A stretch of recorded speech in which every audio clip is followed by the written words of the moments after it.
భారత్ ప్రపంచం మధ్య ఉన్న రిలేషన్స్ ఏమున్నాయి? ఈ నవంబర్ మంత్కు సంబంధించి నవంబర్ మంత్ బుక్లో భారత్ ప్రపంచానికి సంబంధించిన రిలేషన్స్ ఏమున్నాయో చూడబోతున్నామండి. క్లియర్గా సైన్ ఇండియాకి సంబంధించి నవంబర్ మంత్లో భారత్ ప్రపంచానికి మధ్య ఉన్న ఏమేమి రిలేషన్స్ ఉన్నాయి అనే అంశం పైన మనం మాట్లాడబోతున్నామండి. క్లారిటీగా మీ అందరికీ కూడా ఇక్కడ నేను చెప్పబోతున్న ఫస్ట్ కరెంట్ అఫైర్స్ ఇందులో మీ అందరికీ చూడవచ్చు. ఏమిటి ఆ కరెంట్ అఫైర్స్ అనేది చూస్తే సింపుల్గా ఉంటుంది. ఏముంది ఈ కరెంట్ అఫైర్స్లో అంటే ఏం లేదండి, ఒక సింపుల్ లాజిక్ గుర్తుపెట్టుకోండి. ఫెర్రీ సేవలు అనేటి సో యాక్చువల్గా ఫెర్రీ అనే ఒక సేవలు అనేటి ఎవరెవరికి మధ్య మళ్ళీ ప్రారంభమయ్యాయి అంటే శ్రీలంకకి ఇండియాకి మధ్య ఫెర్రీ సేవలు అనేటి మళ్ళీ 40 సంవత్సరాల తర్వాత ప్రారంభం కావడం జరిగింది. ఎస్, 1982 సంవత్సరంలో శ్రీలంకలో ఒక యుద్ధం రావడం వలన, ఒక పౌర సంక్షోభము లేదా యుద్ధం రావడం వలన మనకి మరియు శ్రీలంకకు మధ్య ఉన్న ఫెర్రీ సేవలు అనేటి ఆగిపోవడం జరిగింది. మళ్ళీ ఇప్పుడు అవి స్టార్ట్ అయినాయి. ఏందో చూద్దాం.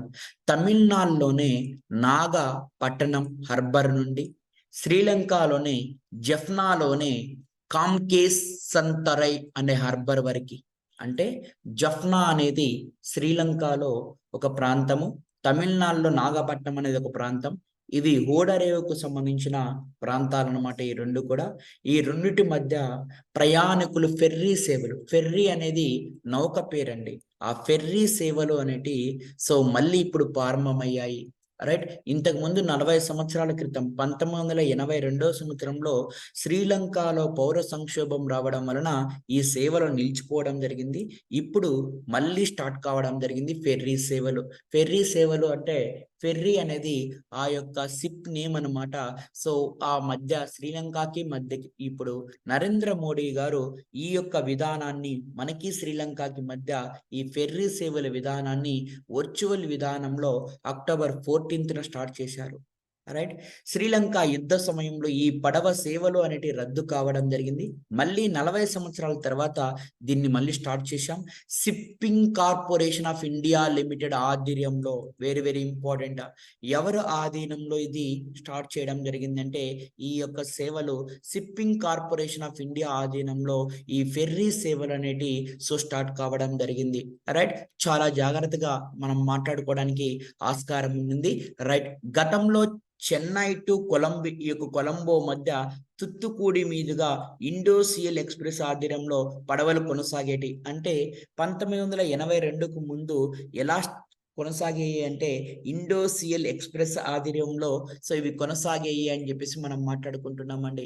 సో ఏది ఏమైనప్పటికీ ఫెర్రీ సేవలు ఏ రెండు దేశాల మధ్య అంటే ఇండియా శ్రీలంక మధ్య 40 సంవత్సరాల తర్వాత ఈ పడవ సేవలు అనేటివి మళ్ళీ స్టార్ట్ అయినాయని చెప్తున్నాం.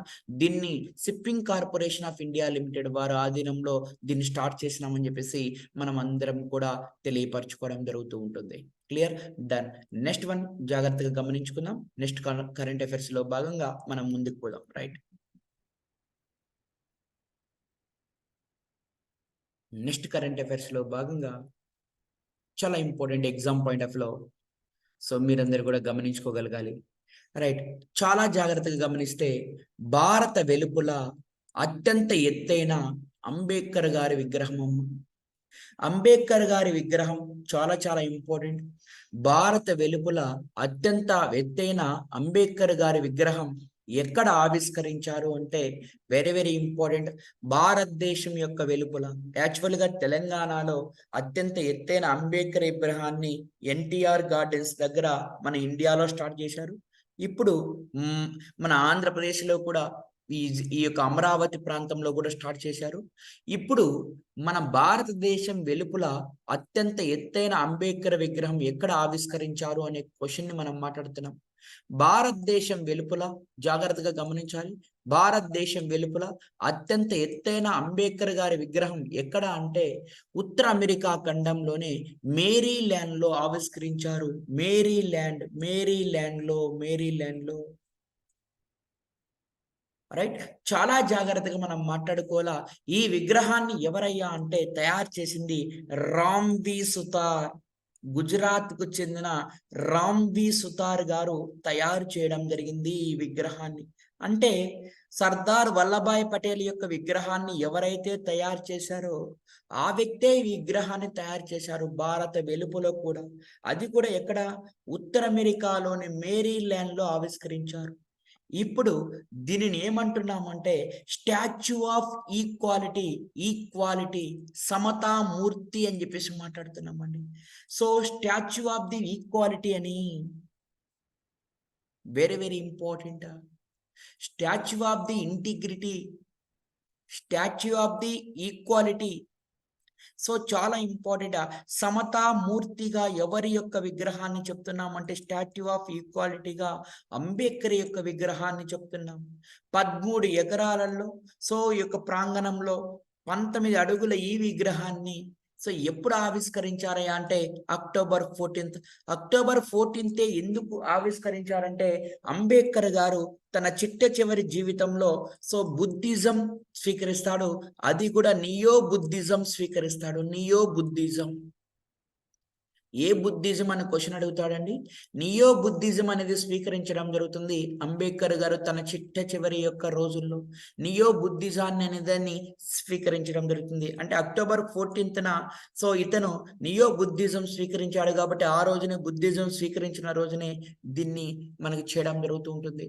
అమెరికాలో ఎక్కడ అంటే వాషింగ్టన్ అనే ప్రాంతానికి దగ్గరగా ఉన్న మేరీల్యాండ్ అనే ప్రాంతంలో 13 ఎకరాలలో అంబేద్కర్ యొక్క విగ్రహాన్ని ఆవిష్కరించారు. ఇది స్టాట్యూ ఆఫ్ ఈక్వాలిటీగా పిలిచారు. సమతామూర్తిగా పిలిచడం జరుగుతూ ఉంటుంది. చాలా జాగ్రత్తగా గుర్తుపెట్టుకోనండి. సో గుజరాత్లో సో యొక్క మనకి సర్దార్ వల్లభాయ్ పటేల్ యొక్క విగ్రహాన్ని కూడా ఆవిష్కరించింది రామ్‌వి సుతార్ గారే. అదే విధంగా ఈడ కూడా అంబేద్కర్ విగ్రహాన్ని తయారు చేసింది కూడా అతనే అని చెప్పేసి మాట్లాడుకుంటున్నామమ్మా. ఈ 13 ఎకరాల ప్రాంగణంలో అంబేద్కర్ విగ్రహంతో పాటుకి ఇంకా ఏముంటాయంటే సో గ్రంథాలయం, గంధరాలయం ఉంటుంది, కన్వెన్షన్ సెంటర్ ఉంటుంది, బుద్ధా గార్డెన్స్ ఉంటాయి. రైట్. సో ఇవన్నీ కూడా ఉంటాయి. సింపుల్గా గుర్తుపెట్టుకోండి. భారతదేశం వెలుపల అత్యంత ఎత్తైన అంబేద్కర్ విగ్రహం ఎక్కడ అనేది చాలా చాలా ఇంపార్టెంట్. ఉత్తర అమెరికాలోని మేరీల్యాండ్ లో ఆవిష్కరించారు. స్టాచ్యూ ఆఫ్ ఈక్వాలిటీ సమతామూర్తిగా పిలుస్తూ ఉంటారు. రైట్. క్లియర్ గా ఎవరు తయారు చేశారు, ఏమిటి, ఏ రోజున ఆవిష్కరించారు, ఇవన్నీ కూడా మనం డిస్కస్ చేయడం జరిగింది. క్లియర్ గా మీ అందరికి కూడా సో కాన్సెప్ట్ అర్థమైంటది. సో జాగ్రత్తగా దాన్ని గుర్తుపెట్టుకోవాల్సిందిగా ప్రతి ఒక్కరిని కూడా చెప్పడం జరుగుతుంది. రైట్. నెక్స్ట్ చూడాలి. Next current affairs. రైట్. ఏమిటి నెక్స్ట్ కరెంట్ అఫైర్స్ ఒక్కసారి జాగ్రత్తగా గమనించాలి. భారత్, ఆస్ట్రేలియా, ఇండోనేషియా మధ్య త్రైపాక్షిక నౌకాదళాల యొక్క మనకి విన్యాసాలం 3 దేశాలు పాల్గొన్నాయి. ఎక్కడ పాల్గొన్నాయి అంటే గుర్తుపెట్టుకోవాలి. త్రైపాక్షిక అంటే 3. సో ఈ యొక్క ఇండో పసిఫిక్ సముద్ర జలాలలో జరిగాయి. ఇండో పసిఫిక్ ప్రాంతంలో జరగడం జరిగింది. ఇందులో మన యుద్ధ నౌకలు ఏం పాల్గొన్నాయి అంటే ఐఎన్ఎస్సి సహ్యాద్రి అనే యుద్ధ నౌక. అదే ఆస్ట్రేలియా వాళ్ళదైతే రాయల్ యుద్ధ నౌకలు. ఇండోనేషియాలకి వాళ్ళకి పర్టికులర్ యుద్ధ నౌకలు అనేటివి లేవు. వాళ్ళ దగ్గర ఉన్న యుద్ధ నౌకలు, జలాంతర్గాములు అనేటివి పాల్గొన్నాయి.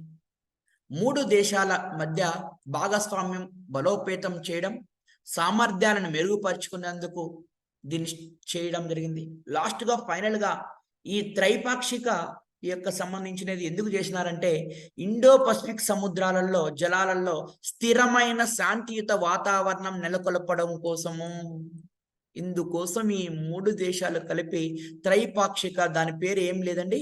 సో జస్ట్ గుర్తుపెట్టుకోనండి. సో జస్ట్ త్రైపాక్షిక 3 దేశాలు కలిపి సో నౌకా యొక్క దళాల విన్యాసాలు అనేవి జరిగింది. మన ఇండియా ఐఎన్ఎస్ సహ్యాద్రి అనే యుద్ధ నౌకను పార్టిసిపేట్ చేసింది. రాయల్ అనేటి ఎవరికి సంబంధించినటి అంటే ఆస్ట్రేలియాకి సంబంధించినటి. ఇండోనేషియా తన దగ్గర ఉన్న అన్ని అంశాలని సో యొక్క మనకి అన్ని నౌకలని సో ఇవ్వడం జరిగింది అని చెప్పేసి మాట్లాడుతున్నాం. ఫైనల్ గా ఏ దాని కోసము అంటే ఇండో పసిఫిక్ సముద్ర జలాలలో స్థిరమైన శాంతియుత వాతావరణం నెలకొల్పడం కోసము. క్లియర్ అండి. సో ఎగ్జామ్ పాయింట్ ఆఫ్ లో చాలా చాలా ముఖ్యం అండి. సో జాగ్రత్తగా గమనించండి.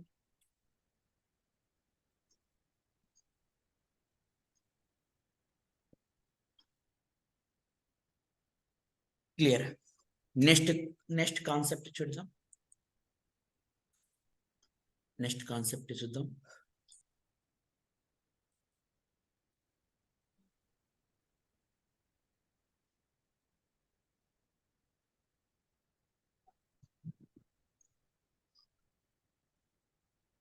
రైట్, మోస్ట్ ఇంపార్టెంట్ అమ్మా. రాబోయే కరెంట్ అఫైర్ చాలా చాలా ఇంపార్టెంట్, మీరందరూ కూడా గమనించుకోగలగాలి. భారత్ అమెరికా మధ్య సైనిక విన్యాసాలు. భారత్ అమెరికా మధ్య సైనిక విన్యాసాలు క్లియర్ గా జాగ్రత్తగా గమనించుకోండి ప్రతి ఒక్కరు కూడా. రైట్, సో మనకి ఏమని చెప్తున్నాము అంటే భారత్ అమెరికా మధ్య సైనిక విన్యాసాలు. సో ఆర్మీకి సంబంధించినవి ఏమిటి అంటే యుద్ధ అభ్యాస్ 2023 గాను భారత్ అమెరికా మధ్య యుద్ధ అభ్యాస్ అనేటి ఎక్కడ జరిగినాయి సెప్టెంబర్లో మంత్లో, అంటే సెప్టెంబర్ 25 నుంచి. సో ఇక మనకి ఈ యుద్ధ విన్యాసాలు మనం నేర్చుకుంటున్నప్పుడు మీరు గుర్తుపెట్టుకోవాలి, ఏ రెండు దేశాలకు మధ్య జరిగినాయి, అవి ఎన్నోవి, ఎక్కడ జరిగినాయి, దాని ఇంపార్టెన్స్ ఏమిటి. ఏ రెండు దేశాలకు మధ్య జరిగింది ఫస్ట్ గుర్తుపెట్టుకోవాలి, ఎక్కడ జరిగింది నెక్స్ట్ గుర్తుపెట్టుకోవాలి, అది ఎన్నోవది ఫస్ట్ లోనే గుర్తుపెట్టుకోవాలి. ఫస్ట్ లో ఎన్నోవది, ఏ రెండు దేశాల మధ్య, ఎక్కడ జరిగింది, దాని ఇంపార్టెన్స్ ఏముంది, ఈ సీరియల్లో గుర్తుపెట్టుకోవాలి. ఎన్నోవది అంటే 19వది. ఏ రెండు దేశాలకు మధ్య యుద్ధ అభ్యాస జరిగినాయి, భారత్ అమెరికాకు మధ్య సైనిక దళాలు.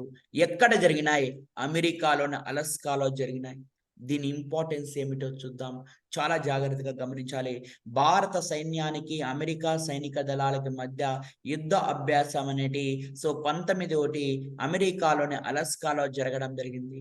రైట్, పర్వత ప్రాంతాలు, అత్యంత ప్రతికూల పరిస్థితుల్లో సమీకృత యుద్ధ దళాలను మోహరించడము, రెండు దేశాలు సైనిక దళాల సమన్వయం లక్ష్యంగా విన్యాసాలంటే జరిగినాయి. పెద్ద ఇంపార్టెన్స్ ఏం లేదు. సో పర్వత ప్రాంతాలలో అత్యంత ప్రతికూల పరిస్థితుల్లో వీటిని ఒకరికి ఒకరు సో ఎలా సహాయపడాలి, ఏ విధంగా ఉండాలి అనే అంశం పైన ఈ యుద్ధాభ్యాస అనేది జరగడం జరిగింది. ఏ రెండు దేశాల మధ్యమ్మా, భారత్ మరియు అమెరికా.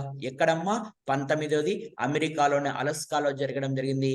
సెప్టెంబర్ 25 నుంచి 8వ తేదీ వరకు, సో మనకి అక్టోబర్ 8వ తేదీ వరకు జరిగినట్లుగా మనమందరం కూడా ఈ విషయాన్ని సో మీతో పంచుకోవడం జరుగుతుంది తల్లి. రైట్, చాలా జాగ్రత్తగా గమనించగలగాలి ఈ అంశం పైన క్లారిటీగా. సో ఎగ్జామ్ లో చాలా చాలా క్లారిటీ మీ అందరికి కూడా తెలుస్తూ ఉంటుంది. రైట్,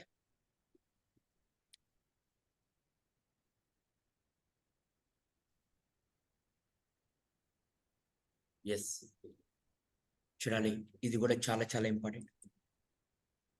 మనకు తెలుసు మన భారతదేశం మొత్తం 7 దేశాలతో సరిహద్దును కలిగి ఉంది, భూ సరిహద్దుని. ఆ 7 దేశాలలో చైనాతో పాకిస్తాన్, ఎక్కువగా బంగ్లాదేశ్తో, ఆ తర్వాత చైనాతో, మళ్ళీ పాకిస్తాన్తో. ఈ చైనా పాకిస్తాన్ సరిహద్దుల్లో భారత్ అనేది త్రిశూల్ యుద్ధ విన్యాసాలు అనేది చేయడం జరిగింది. ఇటీవల కాలంలో భారత్ అనేది త్రిశూల్ యుద్ధ విన్యాసాలు ఏ సరిహద్దుల్లో చేయడం జరిగింది అంటే చైనా పాకిస్తాన్. ఎవరయ్యా అంటే సో ఎయిర్ ఫోర్స్ వాళ్ళు చేయడం జరిగింది.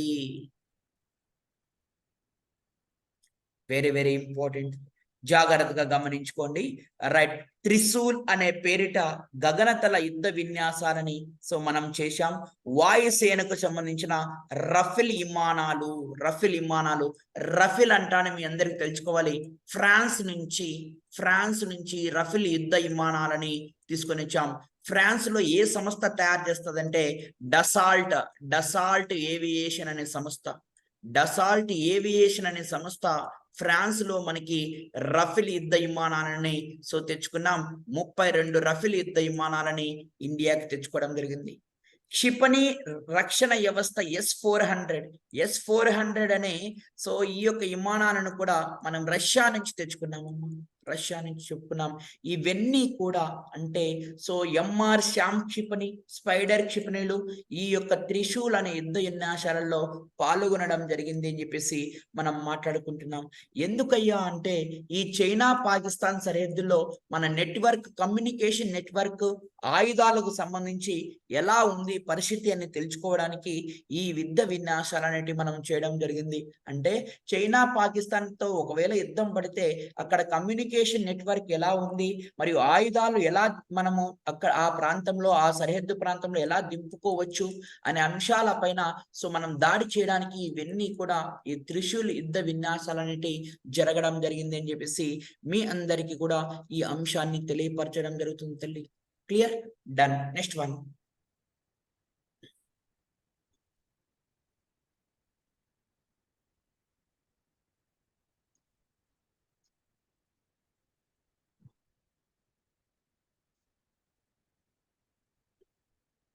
రైట్, చాలా చాలా ఇంపార్టెంట్.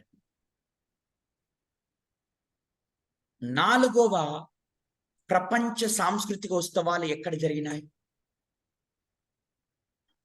4వ అమ్మ, 4వ ప్రపంచ సాంస్కృతిక ఉత్సవాలు ఎక్కడ జరిగినాయి? అక్టోబర్ 29 నుంచి మరియు సో సెప్టెంబర్ 29 నుంచి అక్టోబర్ 1 వరకు అంటే అమెరికాలోని DC వాషింగ్టన్ లో జరిగినాయి. హార్ట్ ఆఫ్ లివింగ్ సంస్థ ఎవరయ్యా అంటే శ్రీ శ్రీ రవిశంకర్ గారు ఆధీనంలో ఈ యొక్క ప్రపంచ 4వ సో మనకి సాంస్కృతిక ఉత్సవాలు అనేవి జరిగినాయి. ఎక్కడ అంటే అమెరికాలోని సో వాషింగ్టన్ డీసీలో జరిగినాయి. సో ఈ శ్రీ శ్రీ రవిశంకర్ గారి ఆధీనంలో ఆర్ట్ ఆఫ్ లివింగ్ ఆ యొక్క సంస్థ ఆధీనంలో, శ్రీ శ్రీ రవిశంకర్ గారి యొక్క సంస్థ పేరు ఆర్ట్ ఆఫ్ లివింగ్, దాని ఆధీనంలో జరగడం జరిగింది అని చెప్పేసి మాట్లాడుకుంటున్నాం. దాని విశేషాలు ఏమున్నాయి? సో జాగ్రత్తగా గమనించుకున్నట్లయితే దాని యొక్క విశేషాలు ఏమున్నాయి? ఏం లేదమ్మా. సో చాలా 3 రోజుల పాటు ఈ యొక్క ఉత్సవం అనేది జరుగుతుంది. సో ఈ యొక్క శ్రీశ్రీ గారు 3 రోజుల పాటు ఈ యొక్క అంశాన్ని 3 రోజుల పాటు జరిపారు. సో ఈ యొక్క గుర్తుపెట్టుకుండాలి. చాలా మంది 180 దేశాల నుంచి సో 10 లక్షల మందికి పైగా ప్రత్యక్షంగా వర్చువల్ విధానంలో హాజరయ్యారు. ఈయన ఏం చెప్పాడు ఇక్కడ అంటే మానవత్వం, శాంతి సందేశాల ద్వారా మానవాళిని ఏకం చేసే ఉద్దేశంతో ఈ సాంస్కృతిక కుంభమేళగా ప్రఖ్యాతగాంచిందని చెప్పేసి మాట్లాడుకున్నాడు. స్వయంగా 17,000 మంది కళాకారులు ఇందులో పాల్గొనడం జరిగింది. అంటే మానవత్వం అంటే ఏమిటి, శాంతి సందేశాల ద్వారా మానవాళికి అంటే మానవత్వం అంటే ఏమిటో తెలియజేస్తూ శాంతి సందేశాల ద్వారా మానవాళిని ఏకం చేయాలి, శాంతి పరంగా కోపం లేకుండా శాంతి పరంగా మానవాళిని ఏకం చేయాలనే ఉద్దేశంతో ఈ సాంస్కృతిక కుంభమేళని సో నిర్వహించడం జరిగింది. అందులో దాదాపుగా వర్చువల్ విధానంలో 180 దేశాల నుంచి 10 లక్షల మందికి పైగా పాల్గొన్నారు. స్వయంగా 17 మంది కళాకారులు కూడా ఇందులో పాల్గొనడం జరిగింది అని చెప్పేసి మీ అందరికీ కూడా తెలియపరచడం జరుగుతుంది తల్లి. రైట్, క్లియర్ గా మనం మాట్లాడుకుంటున్నాం. నెక్స్ట్ అంశం ఏమిటి అనేది చాలా జాగ్రత్తగా గమనించాలి.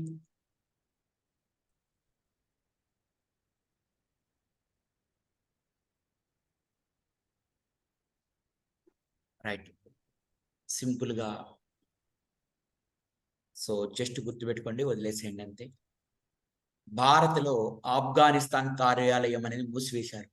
కారణం ఏంటంటే సింపుల్ గా చెప్తాను, గుర్తుపెట్టుకోండి. ఆఫ్ఘనిస్తాన్ లో తాలిబాన్ల పరిపాలన అనేది జరుగుతుంది. అష్రఫ్ గనీ అనే వ్యక్తిని 2022లో తరిమేయడం జరిగింది తాలిబాన్స్. వాళ్ళు వెళ్ళిపోయిన తర్వాత తాలిబాన్ల యొక్క పరిపాలన జరుగుతుంది. తాలిబాన్స్ కి మనకి మన భారతదేశానికి తాలిబాన్స్ మధ్య సరైన నెట్వర్క్ లేక, అంటే సరైన కమ్యూనికేషన్ లేక ఇద్దరికి మధ్య భారత్ను తాలిబాన్స్ అనే వాళ్ళు వ్యతిరేకిస్తున్నారు. వాళ్ళు ఉత్తర కొరియా ఇట్లా కొన్ని దేశాలతో మద్దతు తెలపడం వలన భారత్ కి ఆఫ్ఘనిస్తాన్ కి మధ్య మంచి రిలేషన్ అనేది కొనసాగలేదు. ఆఫ్ఘనిస్తాన్ వాళ్ళు తాలిబాన్స్ కోపం వచ్చేసి భారతదేశంలో మా రాయబార కార్యాలయాన్ని మూసేస్తానమని చెప్పేశారు. మాకు కూడా అదే బాబు కావాల్సిందని చెప్పేసి మూసేయండి చెప్పేసి మూసేపిచ్చారు.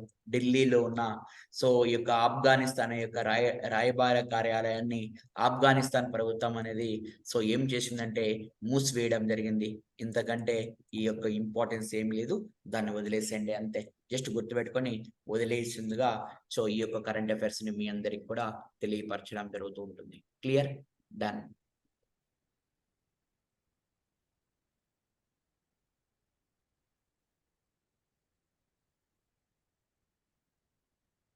ఎస్, ఇది ఇంపార్టెంట్, మోస్ట్ ఇంపార్టెంట్. ఇది చాలా చాలా ఇంపార్టెంట్. భారత్కు తిరిగి రానున్న శివాజీ ఛత్రపతి శివాజీ యొక్క పులిగోళ్ళ ఆయుధము, ఇది పులిగోళ్ళు, దాన్నే గెరిల్లా యుద్ధము అంటాము. శివాజీ చేతికి పెట్టుకొని సో ఈ యొక్క మనకి సో ఏదైతే ఎదభాగం ఉంటుందో ఆ ఎదభాగంలో ఈ గోళ్ళని దింపేసి లాగేస్తాడు. దాన్నే పులిగోళ్ళు అంటారు. శివాజీ గారు 17వ శతాబ్దంలో ఉపయోగించిన పులిగేళ్ళ పేరు ఏం పేరంటే వాగ్ నక్. దాని పేరు వాగ్ నక్ అంటారు. దాని పేరు వాగ్ నక్ అంటారు. పులి గోళ్ళని ఏమంటారంటే వాగ్ నక్కుగా చెప్తా అంటారు. ఇది ప్రస్తుతం ఎక్కడుంది అంటే లండన్ లోని విక్టోరియా ఆల్బర్ట్ మ్యూజియంలో ఉంది. లండన్ లో Victoria museum, so Victoria and Albert museum లో ఉంది. ఛత్రపతి శివాజీ యొక్క ఈ సంవత్సరం 2024లో సో 350వ దినోత్సవం జరుపుకుంటున్నాం. 350వ సంవత్సరం యొక్క దినోత్సవం జరుపుకుంటాం. పట్టాభిషేకం జరిగి ఛత్రపతి శివాజీకి పట్టాభిషేకం జరిగి 350వ సంవత్సరాలు అవుతుంది. సో ఆ 350వ సంవత్సరాల సందర్భంగా ఆ లండన్ మ్యూజియం నుంచి ఆ ఆయుధాన్ని సో మనం 3 ఏళ్ల పాటు మన పలు చోట్ల ప్రదర్శించుకోవడానికి లండన్ యొక్క మ్యూజియం పర్మిషన్ అడిగి మన వాళ్ళు తీసుకురావడం జరుగుతూ ఉంటుంది. మన మహారాష్ట్ర ప్రభుత్వం 3 సంవత్సరాలు మన భారతదేశంలో ఉండి మళ్ళీ లండన్ మ్యూజియానికే వెళ్ళిపోతుంది. ఆ యొక్క శివాజీ యొక్క పులిగేళ్ళు వాగ్ నక్ అంటారు. ఎస్, చాలా జాగ్రత్తగా గమనించాలి. ఆ శివాజీ యొక్క పులిగోళ్ళ పేరు ఏం పేరంటే వాగ్ నక్కుగా చెప్తున్నాం. లండన్ లోని విక్టోరియా అండ్ ఆల్బర్ట్ వి అనే మ్యూజియం లో మనకి ఉంది అని చెప్పేసి మాట్లాడుతున్నాం. పట్టాభిషేకం 350 సంవత్సరాలు అయింది కాబట్టి శివాజీ యొక్క పట్టాభిషేకం కావస్తుంది కాబట్టి ఆ పట్టాభిషేకానికి దాన్ని తీసుకొని వచ్చి 3 సంవత్సరాల పాటు అది భారతదేశం మొత్తం కూడా తిప్పడం జరుగుతుందని చెప్పేసి మీ అందరికి కూడా చెప్పడం జరుగుతూ ఉంటుందండి. సో చాలా జాగ్రత్తగా గమనించండి. ఎప్పుడు శివాజీ ఈ పులిగోళ్ళ యొక్క ఆయుధాన్ని వాగ్ నక్ అనే దాన్ని వాడినారు అంటే వెరీ వెరీ ఇంపార్టెంట్. చాలా పదునైనదన్నమాట. ఇనుముతో తయారు చేసింటారు. 1659వ సంవత్సరంలో జరిగిన బీజాపూర్ సైన్యానికి చెందిన అఫ్జల్ ఖాన్ ను శివాజీ ఈ ఆయుధం ఉపయోగించి చంపారు. నేను చెప్పడం జరిగింది హిస్టరీలో. ఆ తర్వాత ఆయన చనిపోయిన తర్వాత ఆ ఆయుధం 1818లో సతార్ స్టేట్ కు సో ఈస్ట్ ఇండియా కంపెనీ తరపున రెసిడెంట్ అధికారిగా ఉన్న జేమ్స్ గ్రాంట్ డఫ్ ఆధీనంలోకి వెళ్ళిపోయింది. జేమ్స్ గ్రాంట్ డఫ్ ఆధీనంలోకి వెళ్ళిపోయింది. ఇది అంటే 1659వ సంవత్సరంలో బీజాపూర్ సైన్యాన్ని ఓడించడానికి అఫ్జల్ ఖాన్ ని చంపడానికి ఈ ఆయుధం అనేది ఉపయోగపడింది. ఆ తర్వాత ఆ ఆయుధం ఎక్కడికి వెళ్ళింది అంటే 1818లో సతారా స్టేట్ సంబంధించి, సతారా స్టేట్ అనేది ఒకటి ఉంటుంది. ఆ సతారా స్టేట్ కి సంబంధించి ఈస్ట్ ఇండియా కంపెనీ తరపున సో మనకి రెసిడెంట్ అధికారిగా జేమ్స్ గ్రాంట్ డఫ్ ఉంటారు. ఆ జేమ్స్ గ్రాంట్ డఫ్ చేతులకు వెళ్ళింది. ఆ తర్వాత సో అది లండన్ మ్యూజియానికి వెళ్ళడం జరిగింది. ఆయన చేతుల నుంచి లండన్ మ్యూజియానికి వెళ్ళడం జరిగింది. ఈ విధంగా ఈ యొక్క శివాజీ యొక్క పులిగోళ్ళు వాగ్ నక్ అనేది ఈ విధంగా మనకి సో ఉపయోగపడింది అని చెప్పేసి మీ అందరికి కూడా తెలియపరచడం జరుగుతుందండి. రైట్, శివాజీ యొక్క పులిగోళ్ళ పేరు ఏం పేరో చెప్పినాను, అది ఎక్కడుందో చెప్పినాను. మనం తీసుకొని వస్తున్నాం. 3 సంవత్సరాల పాటు మన భారతదేశంలో ఉంటుంది. 350 సంవత్సరాల పట్టాభిషేకం జరిగింది కాబట్టి తీసుకుని వస్తున్నాం. ఎప్పుడు మొట్టమొదటిసారిగా ఉపయోగించారు, ఎవరి చేతుల నుంచి ఎలా వెళ్ళిపోయింది, ఇదంతా కూడా మనం చెప్పుకున్నామండి. రైట్, క్లియర్ గా. ఎస్, చూడాలి, మనలో త్రైపాక్షిక చేశారు కాబట్టి చైనా వారు హిందూ మహాసముద్రంలోకి ఒక గూఢాచారి నౌకని తీసుకొని వచ్చారు. దాని పేరే జియాన్ 6 గూఢాచార నౌక ఎక్కడికి వచ్చింది అంటే గుర్తుపెట్టుకోండి, హిందూ మహాసముద్రంలోకి రావడం జరిగింది. రైట్, చాలా జాగ్రత్తగా గమనించుకోగలగాలి. ఎగ్జామ్ పాయింట్ ఆఫ్ లో చాలా జాగ్రత్తగా ఈ యొక్క అంశాన్ని మనం మాట్లాడుకుంటడం జరుగుతూ ఉంటుంది. అయితే ఎప్పుడైతే ఈ యొక్క హిందూ మహాసముద్రంలోకి వచ్చిందో మన భారతదేశం అనేది అలర్ట్ హెచ్చరిక జోన్ ని ఏర్పాటు చేసింది. రైట్, సో బంగాళాఖాతం నుంచి హిందూ మహాసముద్రం వరకు సో గుర్తుపెట్టుకోండి, మన భారతదేశం అలర్ట్ జోన్ ని హెచ్చరిక జోన్ ని ప్రకటించింది అనమాట. రైట్, అయితే అక్కడికి రాకుండా సో ఈ యొక్క జియాన్ 6 అనేది సో ఆ యొక్క గుర్తుపెట్టుకోండి, జియాన్ 6 అనే ఈ యొక్క సో గూఢాచార నౌక సో కొద్దిగా దూరంలోనే ఆగిపోయి వెళ్ళిపోవడం జరిగింది. సో దీనికి పర్మిషన్ ఇచ్చింది ఎవరయ్యా అంటే హిందూ మహాసముద్రంలోకి శ్రీలంకలోని రణల్ విక్రమ్ సింఘే ప్రభుత్వం అక్టోబర్లో కొలంబో నౌకాశ్రయంలో జియాన్ 6 నౌకు డాక్ చేయడానికి అనుమతి ఇవ్వడం జరిగింది.